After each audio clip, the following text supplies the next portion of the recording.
महाराज उत्तानपाद के आंगन में परिचित जी सुनीति मैया बड़ी पतिव्रता है, लेकिन दुख ये लगा हुआ है कि घर में कोई संतान नहीं है। बैठ करके रो लेती हैं, सोचती रहती हैं भगवान हमने कौन से पाप किए होंगे जो हमने एक संतान का मुख नहीं देखा।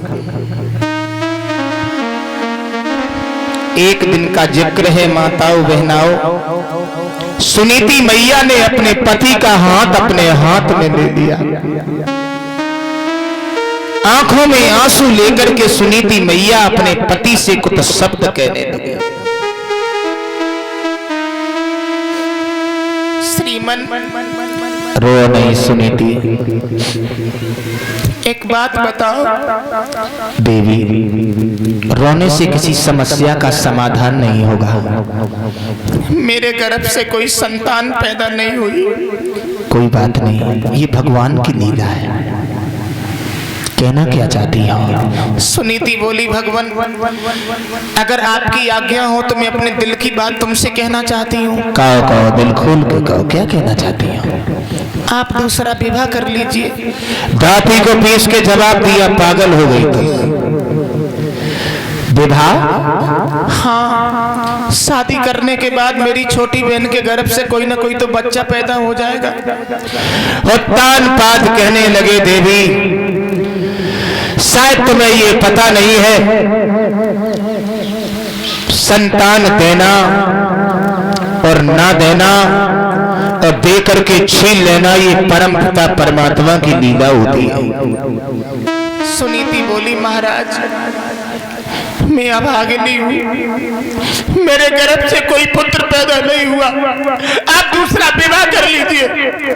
नहीं नहीं, गलत बात। एक बात तुम्हें बता देना चाहते हैं देवी कि है मौत बुरी लेकिन अच्छी, एक ही बार तो आती है।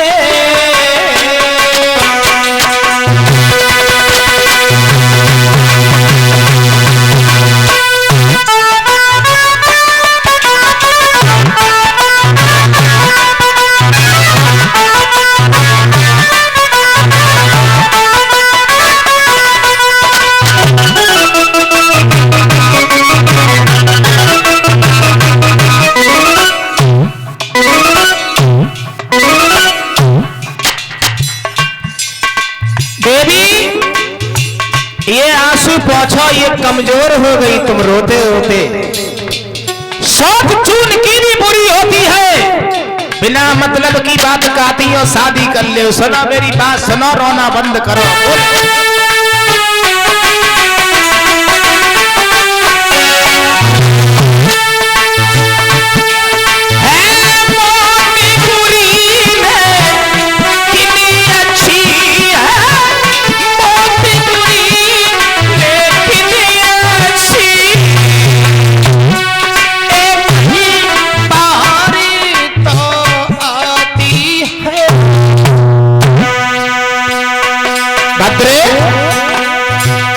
मोती से सोती है बहुत बुरी, साथी दिन रात जलाती है।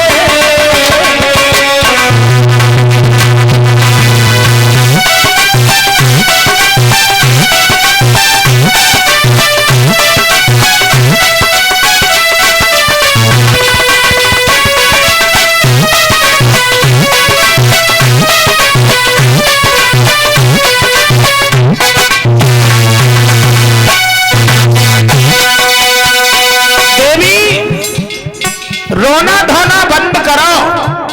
विवाह करने के बाद तुम्हारी जिंदगी जिंदगी नहीं रहेगी। मौकी और क्या देख रही है, मेरी बात पूरी सुनो और समझने की कोशिश करो।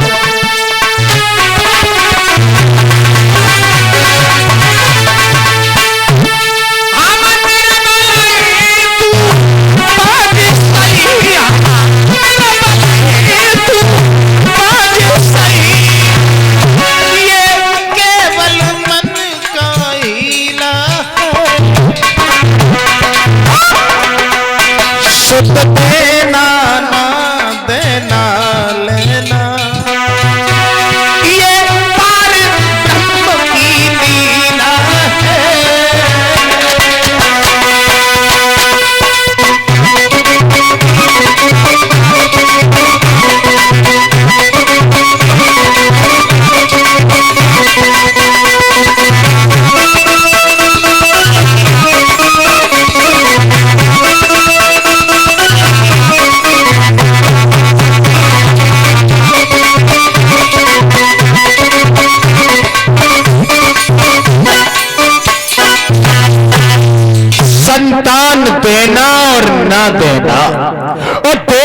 छीन लेना ये परम पिता परमात्मा की लीला होती है।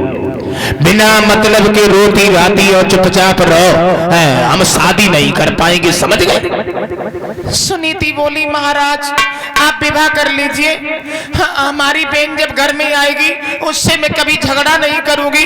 दाती को पीस के उत्तान पाद बोले मान जाओ, नहीं मानोगी अपने हाथ से अपने पैर में कुल्हाड़ी मारना ये शोभा नहीं देता।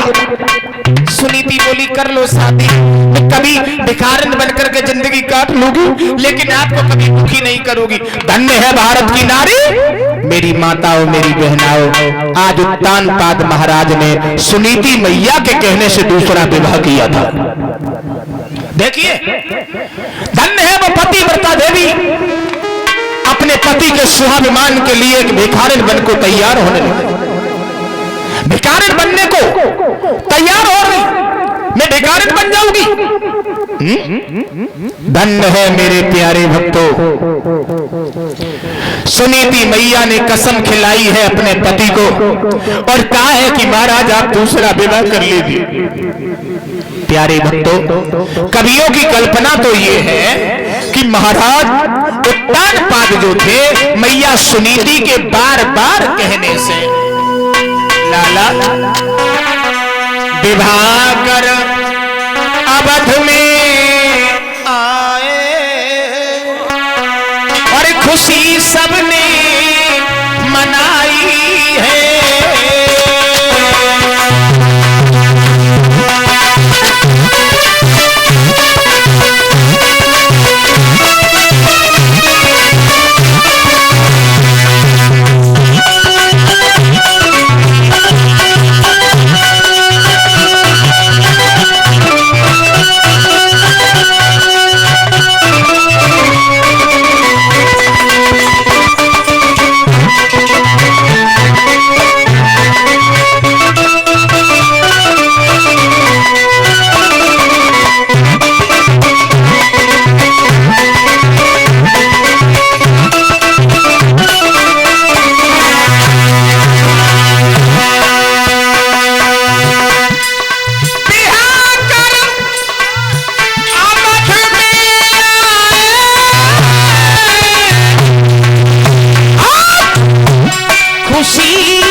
उत्तान पाद महाराज परीक्षित जी दूसरा विवाह करके आते हैं। कवियों की कल्पना तो ये है कि महाराज उत्तान पाद जब दूसरा विवाह करके आए हैं तो सारी अयोध्या में परीक्षित जी खुशियों की लहर छा गई। अब तो बड़ी रानी के उदर से नहीं तो छोटी रानी के उदर से कोई ना कोई तो बच्चा पैदा हो जाएगा और जब बालक पैदा हो जाएगा तो सिंहासन महाराज का हरा भरा हो जाएगा, महाराज का सम्मान बढ़ जाएगा। परीक्षित जी सुनीति मैया को खुशी के मारे ठिकाना नहीं था। दासी से कहा है, दासी जाकर के मेरी छोटी बहन को डोले से नीचे उतार के ले आना। दासी परीक्षित जी चली है, छोटी रानी सुरुचि के पास में जाकर के हाथ जोड़ के कहने लगी, महारानी साहिबा आप डोले से नीचे उतर आइए, आपके आंगन में आपकी बड़ी बहन आपका इंतजार कर रही है। बड़ी बहन को नाम सुनो, परीक्षित जी जे लगो हो कब ने गड़ासी मार दी हो। सुरुचि ने कहा है, हमारी सौत इस आंगन में है, तुम्हें इस डोले से नीचे कदम कभी नहीं रखूंगी। उत्तानपाद महाराज से कहा है, जब एक रानी थी तो मुझे क्यों लाए तुम? सुनीति मैया को पता चला कि मेरी छोटी बहन डोले से नीचे उतर के नहीं आई, तो भागती हुई आई। सोचने लगी मेरी छोटी बहन इसलिए नाराज हो गई कि मैं स्वयं नहीं गई, मैं स्वयं जाकर के अपनी छोटी बहन को डोले से नीचे उतार लूंगी। भागती हुई सुरुचि के सामने आकर के महारानी सुनीति हाथ जोड़ के खड़ी हो गई। महारानी साहिबा, छोटी बहन आप डोले से नीचे कदम रख लीजिए, मैं आपकी बड़ी बहन हूं, मेरे गर्भ से कोई पुत्र नहीं हुआ जिससे आपके साथ में विवाह कराया गया। परीक्षित जी, उस बहन ने ऐसा धक्का मारा जो मैया मोह की बल जमीन में गिर गई। इधर उधर देखा, खड़ी होकर के फिर हाथ जोड़ करके छोटी बहन के परीक्षित जी पैर पकड़ लिए। मैया बहन आपसे धक्का मारो, चाहे मुझे मारती रहो, चाहे मुझे रानी नहीं भिखारनी बना दो, अगर ये डोला अयोध्या से लौट के वापस चला गया तो मेरे पति का स्वाभिमान चला जाएगा। अयोध्या में मेरे पति जीने के लायक नहीं रहेंगे। मेरे बुजुर्गों, धन्य है वो पतिव्रता देवी बहनाओं, पति के स्वाभिमान के लिए हाथ जोड़े पैर पकड़े। बच्चा तुम्हारे गर्भ से पैदा हो जाएगा, उस बच्चे के सारे में अपना जीवन यापन कर लूंगी, कभी मैं आपको दुखी नहीं करूंगी। आप रानी बन के रहना, मैं दासी बन जाऊंगी। मेरी माताओं, बिना संतान के, बिना पुत्र के आप लोगों का कहीं सम्मान नहीं होता। सुनीति मैया खड़ी हो रही है। परीक्षित जी, सुरुचि कहने लगी, तू मेरे बच्चे को खिलाएगी या तू बच्चे को खा जाएगी? अगर तू डायन ना होती तो तेरे गर्भ से कोई ना कोई बच्चा पैदा हो जाता। परीक्षित जी, मैया के आंखों से आंसू निकले, गालों पर लकीर बनाते हुए जमीन में समाने लगे। उत्तानपाद महाराज ने समझाया, सुनीति मैंने तुम्हें बहुत रोका था, लेकिन एक भी बात तुमने नहीं मानी। सुनीति ने कहा, भगवान आप मेरी छोटी बहन से ये पूछ लो वो किस प्रकार से रहेगी। जिस तरीके से मेरी छोटी बहन रहेगी मैं उसे रखने को तैयार हूं, मैं रानी नहीं भिखारी बनने को तैयार हूं। सुरुचि कहने लगी, मौकी और क्या देख रही हो, ऐसे थोड़ी ना उतरेंगे डोले से। बोले कैसे उतरोगी, सुनो। उत्तानपाद से सुरुचि ने कहा कि हम तभी उतरे जा डोला से, और पहले जटाए न खुदियो निकाल, तब उतरे डोला से।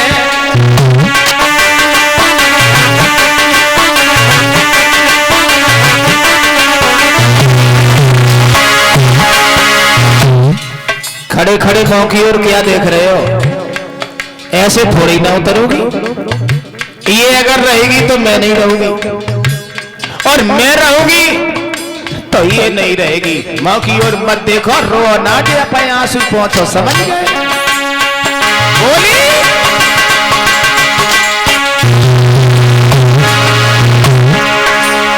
सौत छून की बुरी जहर की छुरी, सुनो पर सैया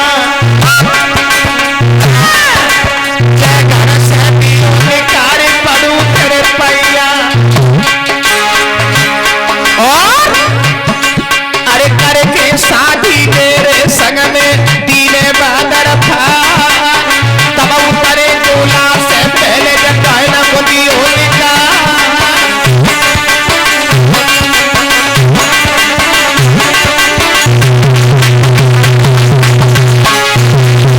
और हमारे बीच में श्रीमान तार सिंह बाबूजी नंगला जलाल से आए हैं, जो रिश्तेदार हैं उनकी तरफ से 501 रुपया भगवान के चरणों में आए हैं आशीर्वाद की कामना। लाला क्या बोली सूरजी? गेहूं की रोटी ना खावे जय बिजहरा दे देवा तब ऊपरी टोला से पहले जो सौदा को दियो क्या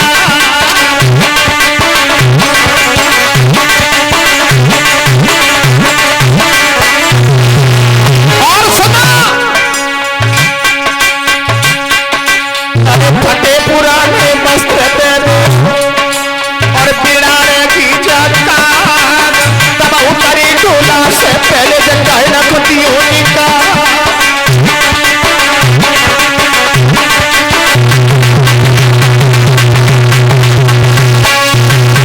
अगर ये रहेगी तो मैं नहीं रहूंगी। इन्हें घर से निकालो। ये रानी बनी घूम रही है फटे पुराने वस्त्र पहन करके, ये काग बिड़ा रहेगी। समझ गए? गेहूं की रोटी नहीं खाएगी, जो की रोटी खाएगी वो भी नमक से, सब्जी नहीं दी जाएगी। मेलों में नहीं रहेगी, झोपड़ी रखवा दो इसके लिए, बाकी और मत देखो, जाओ। वाह भाई वाह, जब इतना आदेश किया है सुरुचि ने तो सुनीति मैया ने अपने पति के चरणों को पकड़ लिया। पतिदेव, मैं रानी नहीं भिखारनी बन जाऊंगी, गेहूं की रोटी नहीं जौ की रोटी खा लूंगी, रानी के वस्त्र नहीं तो फटे पुराने गरीबनी के वस्त्र पहन करके जीवन यापन कर लोगी। महल नहीं मिलेगा तो झोपड़ी में रह लूंगी, चारपाई नहीं मिलेगी तो धरती में सो लूंगी। एक पति के स्वाभिमान के पीछे बहनाओ, धन्य है पतिदेव। एक दुखिया, एक रानी अपने पति की इज्जत के लिए आज भिखारनी बनने को तैयार हो गई। गजी की साड़ी और छीट का लहंगा पहन लिया, शेर भर जो दे दिए गए, नमक दे दिया गया। देखिए कहां रानी थी, कहां समय बदल गया, एक भिखारनी हो गई बहनाओ। समय के बंधन में हमारे भगवान भी बंध गए, समय के बंधन में हर इंसान बंध गया। समय से किसी की पेश नहीं जाती है भाइयों। आज मैया सुनीति जब चली है, वैसे हजारों दासियां पीछे घूमा करती थी, लेकिन उस दिन कोई दासी भी साथ नहीं जा रही। देखिए परीक्षित जी, एक पति के स्वाभिमान के पीछे मैया झोपड़ी रखवा दी गई, उस झोपड़ी में जाकर के रहने लगे। भूख लगती है तो जौ की रोटी मां कर लेती है, खाने को जब चलती है तो याद आ जाती है पति की। मैंने पति के बिना खिलाए भोजन कभी नहीं किया था, आज मैं अपने पति के पहले भोजन कैसे कर लूंगी। लेकिन परीक्षित जी, भूख वो चीज है, भूख वो चीज है कि भूख में कामिनी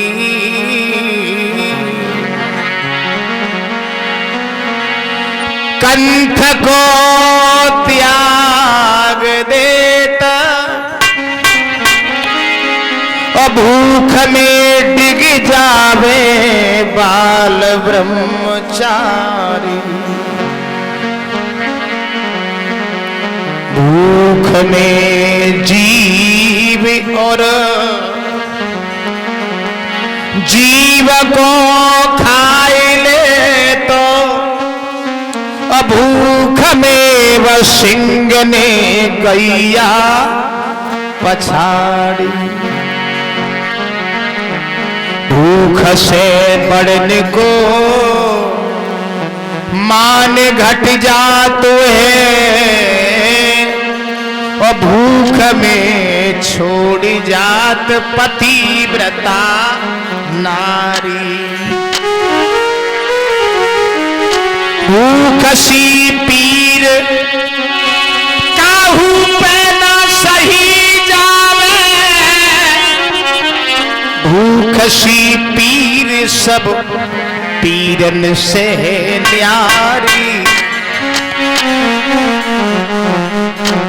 कहां 56 प्रकार के व्यंजन करने वाली एक वो रानी, कहां परीक्षित जी ऐसा वक्त पड़ा जो नमक से रोटी खा रही है। सदा दिन जाए ना एक समान, परीक्षित जी एक समान समय किसी का नहीं रहता। एक पति के स्वाभिमान के लिए मैया बेकारनी बनकर के गजी की साड़ी छीट का लहंगा पहन करके जौ की रोटी नमक रख के खा रही है कि भूख न जाने रूखो भातो और नींद न जाने टूटी खाट। प्यारे भक्तों, भूख न जाने रूखो भात और नींद न जाने टूटी खाट, और प्रेम न जाने जात को जात, प्रेम न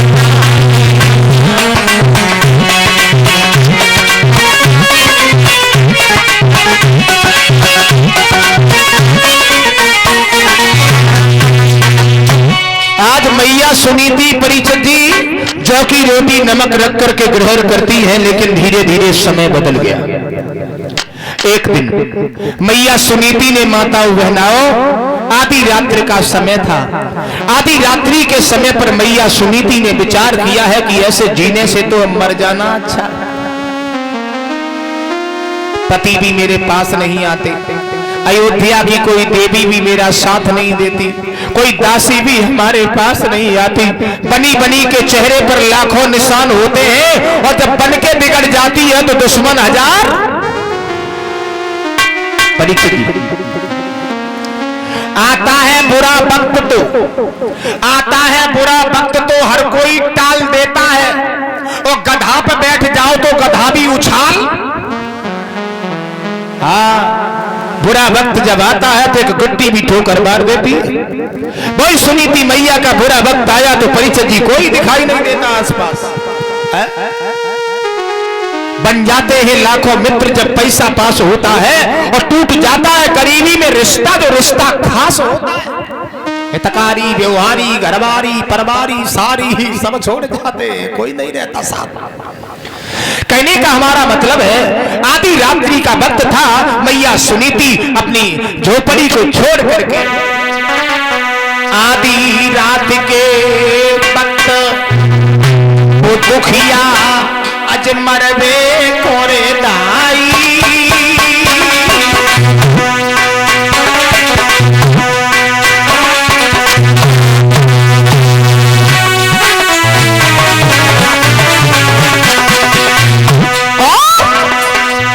मरवे काजी दुखिया जा बन में पहुंची जाई मेरे भैया।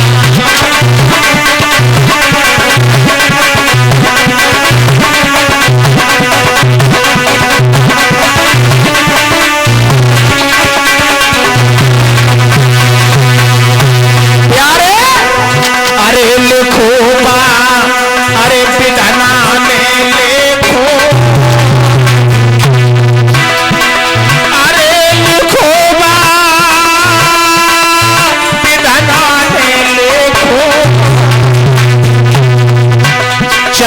तने करायु पाई नाई मिटवैया मन देखो मेरे भैया।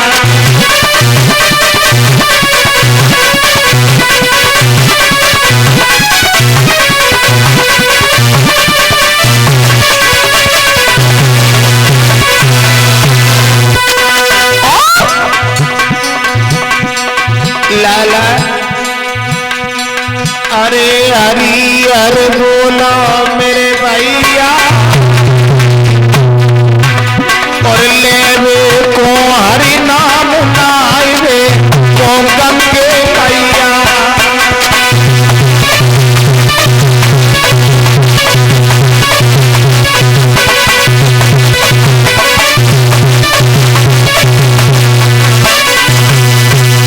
आधी रात के वक्त पर परीक्षित जी मैया सुनीति ने माता वो अपनी झोपड़ी को छोड़ दिया।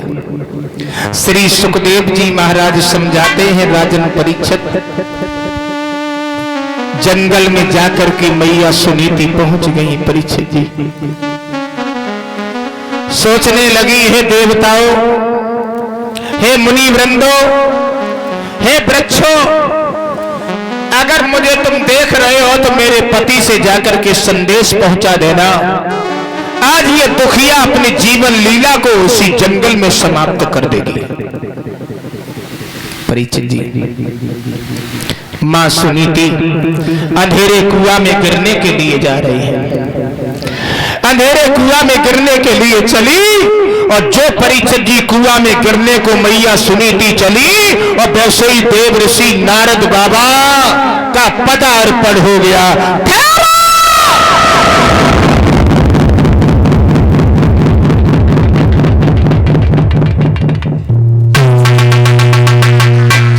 आवाज लगाई है लड़की, रात्रि के समय पर इस कुआं में गिरने के लिए जा रही हो, कौन हो तुम? महात्मा जी बोलो ना। मैं अयोध्या नरेश महाराज उत्तानपाद की धर्म पत्नी हूँ। वाह भाई वाह, राजा की पत्नी होने के बावजूद भी इस कुआं में गिरने को चली आई, क्यों? क्या मुसीबत है? महात्मा जी मुझे मर जाने दो। नहीं नहीं, ये अपनी जीवन लीला को समाप्त करना, आत्महत्या करना, ये सबसे बड़ा पाप होता है। सुनीति बोली, और मरने के अलावा कुछ है ही नहीं जीवन में। नहीं नहीं, मरने नहीं देंगे हम तुम्हें, हम समझ रहे हैं तुम्हारे एक पुत्र नहीं है, बच्चे के दुख में आप मरना चाहती हो। हाँ महात्मा जी मुझे मर जाने दो। देव ऋषि नारद बाबा कहने लगे, मरो नहीं, एक पुत्र के पीछे आत्महत्या करना ये बहुत बड़ी पाप की बात है। सुनीति बोली, महात्मा जी तो क्या करें? अरे करो क्या? झोली में नारद बाबा ने हाथ डाला, मैया सुनीति को वो फल दिया, और एक बात कही, इस फल को खा लेना, और फल को खाने के बाद गोदी में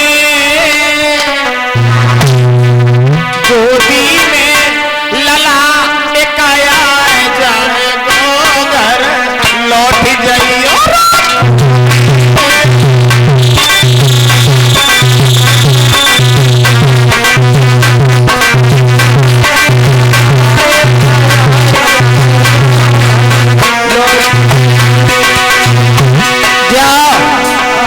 लौट जाओ घर।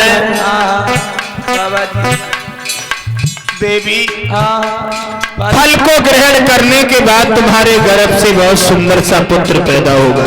अच्छा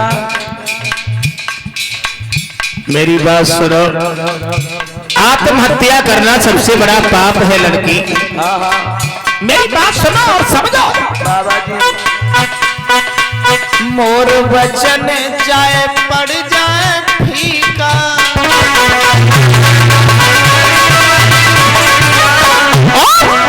संत वचन पत्थर की लिखा, और देवी तेरो सुख तेरो सुख लौट जाइए।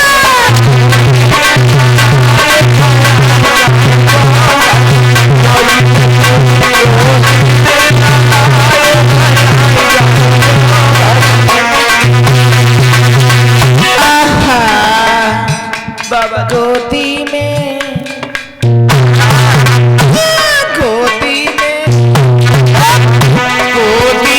खिलौना गया जाए लौट जाइयो।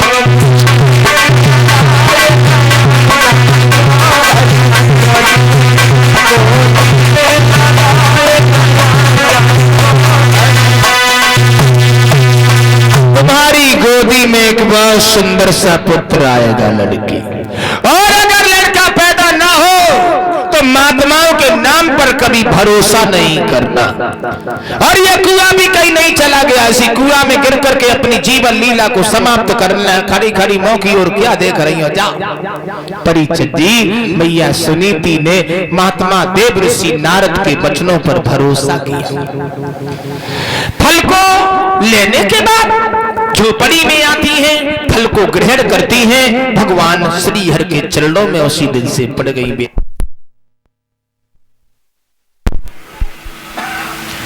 कब हमारे गर्भ से कोई पुत्र पैदा होगा, और जब मेरे गर्भ से कोई पुत्र पैदा होगा तो हमारी अयोध्या की देवियां हमारा बड़ा सम्मान करेंगी।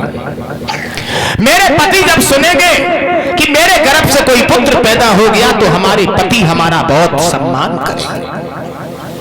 छोटी बहन मेरा आदर करेगी। मां के दिल में ये परीक्षित जी उमंगे हैं, उत्कंठाएं हैं, खुशियां हैं। इधर तो सुनीति की बात, परीक्षित जी उधर आ जाइए जहां पर उत्तानपाद अपनी दूसरी रानी सुरुचि के साथ रह रहे हैं। एक दिन का जिक्र है, उत्तानपाद परीक्षित जी सुरुचि से कहते हैं कि सुरुचि, हम जंगल में शिकार खेलने को जाना चाहते हैं। सुरुचि बोली, तुम कहीं नहीं जाओगे। मैं जानता हूं, मैं जानती हूं कि तुम झोपड़ी की ओर जाओगे। उत्तानपाद महाराज कसम खा गए, मैं उस सुनीति की ओर कभी नहीं जाऊंगा। घोड़े पर परीक्षित जी सवार हुए, और घोड़े पर सवार होने के बाद परीक्षित जी, अरे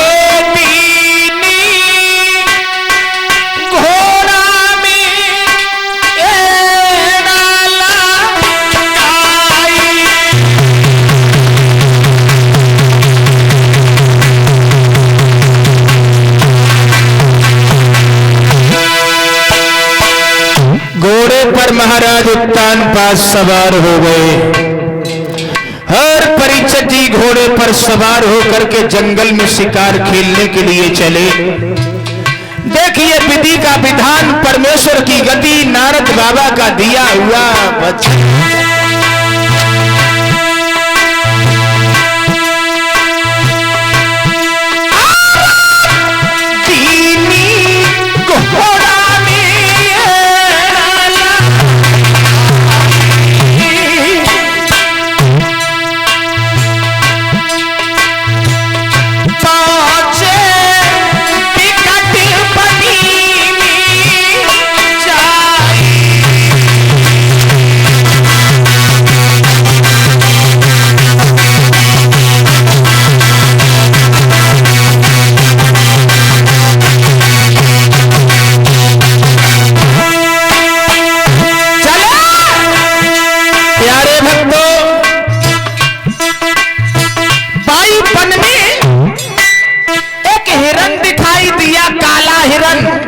उसी काला हिरण का पीछा किया महाराज उत्तानपाद ने। हुआ ये, अरे कई हिरणों के पड़ो तो दिखाई, अरे लौआ ले गो शंकर निवाई।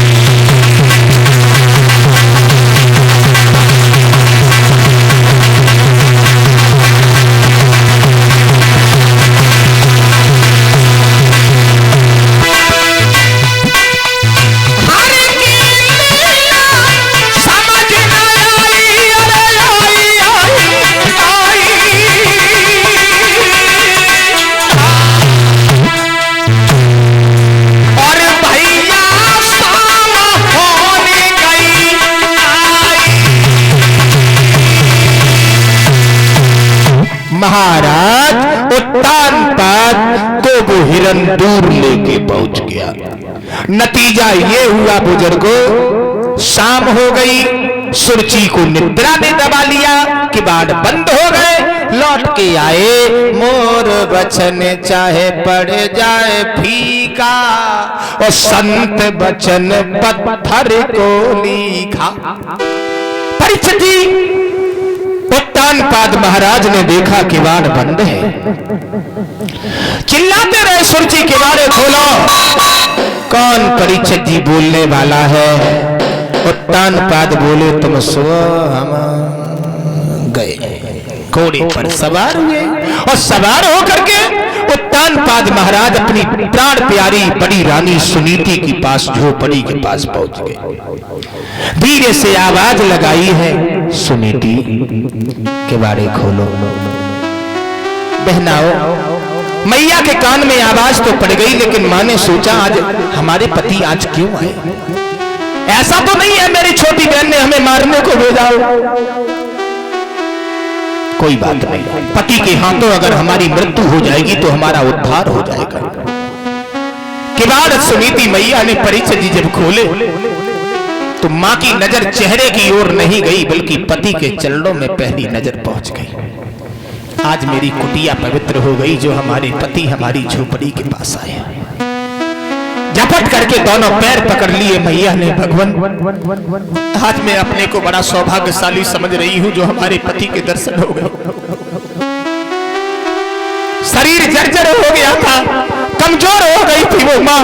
परीक्षित जी, नतीजा ये हुआ उत्तानपाद महाराज की आंखों में आंसू भर आए। रोने लगे, सुनीति ये तुम्हारी दशा क्या हो गई? धन्य है प्यारे भक्तों, समय से पहले किस्मत से ज्यादा कभी किसी को कुछ प्राप्त नहीं होता। सुनीति ने हाथ जोड़े, भगवान अब आप यहाँ से लौट जाओ, मेरी छोटी बहन तुम्हारा अपमान कर देगी। उत्तानपाद बोले नहीं, वो सो रही है। नतीजा ये हुआ, मैया सुनीति ने अपने पति की अंगुली को पकड़ा। पकड़ने के बाद धीरे धीरे चली लिबाए पकड़ के अमुरिया सजन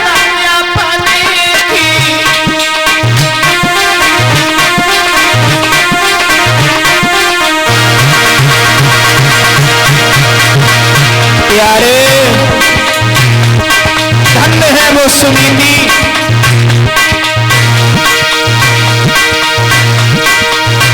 धीरे धीरे चली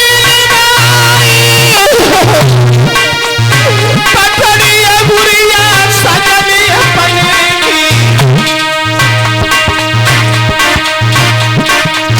धरती में पति लेते बैठा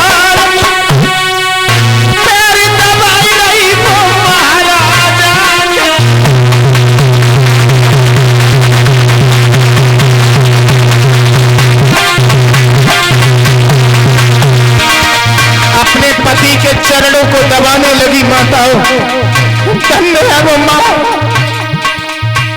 भूख तो नहीं लगी, पति से पूछा। उत्तानपाद परीक्षित जी सुबह शिकार खेलने को गए थे, भूखों मरे जा रहे हैं। बोले तुम्हारे पास देवी क्या रखा है? धन्य है प्यारे, एक चौकी रोटी लाई उठा, नमक रखी दो रोटी का।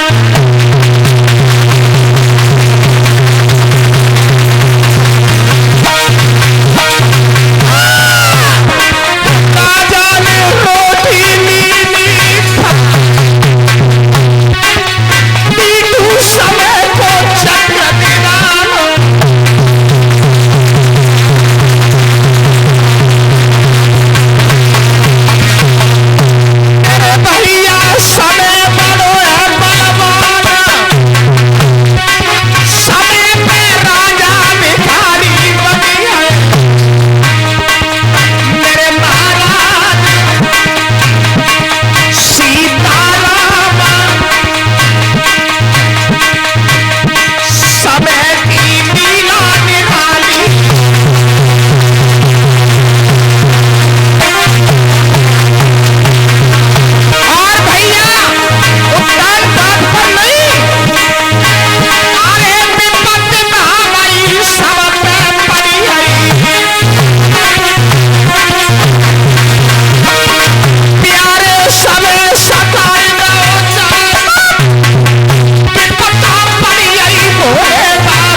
महाराज उत्तानपाद महाराज परीक्षित जी कुछ समय झोपड़ी में बिताते हैं। मुर्गा ने आवाज लगाई, उठ करके खड़े हो गए। सुनीति मैया ने पति के चरणों में अपना सर रख दिया। भगवान कभी फुर्सत हो तो स्वामी जी झोपड़ी में फिर चले आना, और जो रूखा सूखा मिले भगवन तुम उसका भोग लगा जाना। माताओं बहनाओं, उत्तानपाद महाराज चले आए। सुनीति मैया पछाड़ खा के गिर गई। सुरची ने आकर के महाराज उत्तानपाद को परीक्षित जी बड़े अपशब्द बोल डाले। उत्तानपाद महाराज ने नंगी तलवार निकाल करके दे दी सुरची को। सुरची वो बेचारी गरीबनी बन करके अपने जीवन को यापन कर रही है। परीक्षित जी महाराज ने जब ये कहा तो सुरची ने हाथ जोड़े। भगवान की ऐसी कृपा, हाथ पकड़ करके अंदर ले गई। कवियों की कल्पना, सभी लोग समझदार हैं। समय आने के बाद एक रानी के उदर से नहीं, दोनों रानियां के उदर से एक एक पुत्र रतन की प्राप्ति होती है। बोलिए वृंदावन बिहारी लाल जय हो। आंगन में सुरची के गर्भ से पुत्र पैदा हुआ, झोपड़ी में सुनीति मैया के गर्भ से पुत्र पैदा हुआ। बड़ी खुशियों की लहर है। आंगन में बधाई बज रही है, द्वारे पर मिठाई बट रही है। हम आप लोग भी ताली बजा करके भगवान का भजन बोलते हैं। 1 मिनट सिर्फ माताएं बहनाएं सभी लोग बड़े भाव से बोले।